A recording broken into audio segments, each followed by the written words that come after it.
ನಾನೀಗ ಹೋಗಲೇಬೇಕು. I hope you understand.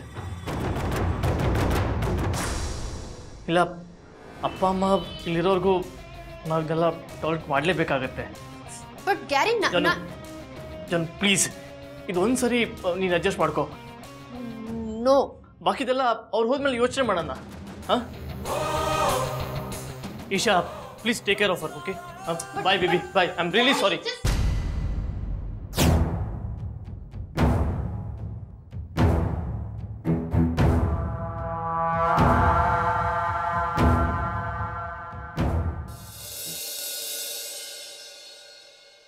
ಸಾವಿರ ತೆಂಗಿನಕಾಯಿನ ತಿಪ್ಟೂರಿಗೆ ಕಳಿಸ್ಬಿಡ.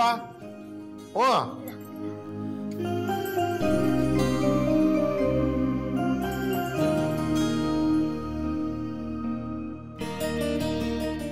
ಆಯ್ತಪ್ಪ, ಬರ್ತೀವಿ. ಅಯ್ಯೋ ಮಾವ ಬಂದ್ರ? ಎಲ್ಲಿ ಹೋಗ್ಬಿಟ್ಟಿದ್ರಿ ಇಷ್ಟೊತ್ತು ನೀವು? ಅಲ್ಲ, ನಾಳೆ ಪೂಜೆ ಇಟ್ಕೊಂಡು ಇಲ್ಲಿ ತೋರ್ತೀರಾ, ಅಲ್ಲ ಆರ್ತೀರಾ?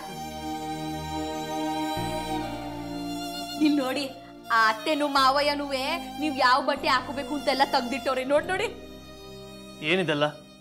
ನನಗಿದೆಲ್ಲ ಏನೂ ಬೇಡ. ನಾನು ನಾಳೆ ಪೂಜೆಗೂ ಬರೋಕ್ಕಾಗಲ್ಲ. ಯಾಕೋ ಬೇಕಪ್ಪ? ಯಾಕೋ ಬರೋದಿಲ್ಲ?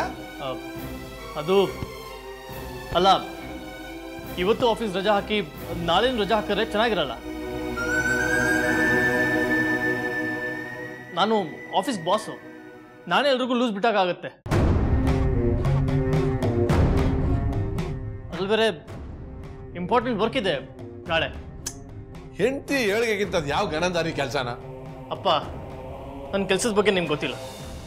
ಅವಳಿಗೆ ಹೇಗೆ ಅವ್ಳ ಕೆಲಸ ಇಂಪಾರ್ಟೆಂಟೋ ಹಾಗೆ ನನ್ನ ಕೆಲಸ ನನಗೂ ಇಂಪಾರ್ಟೆಂಟು ಅಲ್ವೇ? ಮತ್ತೆ ನನ್ನ ಮಗ ದೊಡ್ಡ ಆಫೀಸರು, ಅವನ ಕೆಲಸ ಅವನಿಗೆ ಮುಖ್ಯ ತಾನೇ. ಮನೆ ಹುಡ್ಕೊಡು ಅಂತ ಹೇಳಿದ್ರು ಹುಡ್ಕೊಡಕ್ಕಾಗಿಲ್ಲ ಅವನ ಕೈಲಿ. ಕನಿಷ್ಠ ಮನೆ ಪೂಜೆಗಾದ್ರೂ ಇರ್ಬೇಕೋ ಇಲ್ವೋ ಅವನು? ಮಾವಯ್ಯ ಹೋಗ್ಲಿ ಬಿಡಿ, ಅವ್ರಿಗೆ ಆಫೀಸ್ನಲ್ಲಿ ಅದ್ ಏನ್ ಅರ್ಜೆಂಟ್ ಕೆಲಸ ಆಯ್ತೋ ಏನೋ.